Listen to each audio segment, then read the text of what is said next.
Kita beralih ke berita lainnya, pemirsa. Memasuki masa tahapan proses pemilu. Berbagai pemberitaan di media massa, khususnya lembaga penyiaran, menjadi pembahasan yang hangat dan terus menjadi sorotan.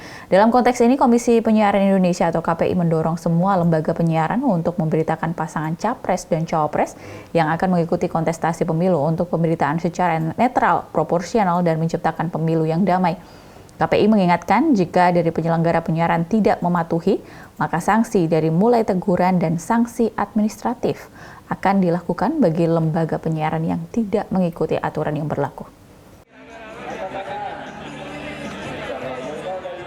Memasuki masa tahap pemilu, semua dinamika politik menjadi sorotan hampir di semua lini media massa, baik cetak, online maupun khususnya di lembaga penyiaran. Berbagai aspek seperti kegiatan partai politik dan tokoh politik menjadi bahan pemberitaan media massa yang sedang hangat, setidaknya belakangan ini hingga Februari 2024 mendatang. Komisioner Koordinator Bidang Pengawasan Isi Siaran KPI Pusat Tulus Santoso usai memberikan pembekalan pada sesi kegiatan Sekolah P3 SPS, mengatakan terkait dengan siaran pemilu, KPI sudah melakukan koordinasi dengan gugus tugas yang di dalamnya terdiri dari KPI, Bawaslu, Dewan Pers, dan KPU untuk melakukan koordinasi terkait siaran pemilu yang menekankan pemberitaan atau konten yang netral, proporsional, dan memberikan pesan damai.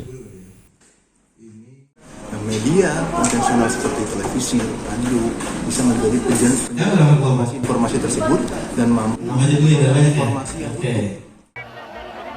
Hal senada juga ditekankan oleh Komisioner Bidang Pengawasan Isi Siaran KPI Pusat Alia, yang meminta lembaga penyiaran untuk mematuhi Peraturan Komisi Penyiaran Indonesia atau PKPI nomor 4 tahun 2023 dan Peraturan Komisi Pemilihan Umum. Alia menekankan lembaga penyiaran untuk mempedomani netralitas dan keberimbangan dan keadilan.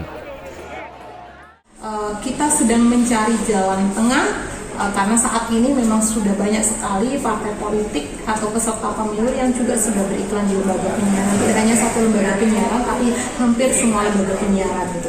Kami tentunya nanti akan memanggil lagi ataupun kita mengadakan pertemuan lagi dengan lembaga penyiaran untuk mematuhi PKPI 4 2023 dan juga PKPU 15 2023 ataupun PKPU 20 2023 untuk dipedomani oleh lembaga penyiaran. Terkait konten-kontennya juga kita sudah sampaikan bahwa mana yang boleh dan mana yang tidak.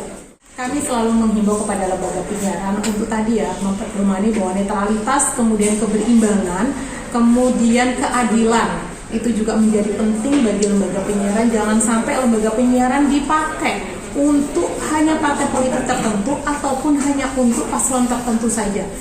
Kita ada 3 paslon, kita ada 16 partai politik peserta pemilu yang semuanya harus mendapatkan porsi yang sama pemberitaannya, gitu kan, maupun penyiarannya harus mendapatkan porsi yang sama.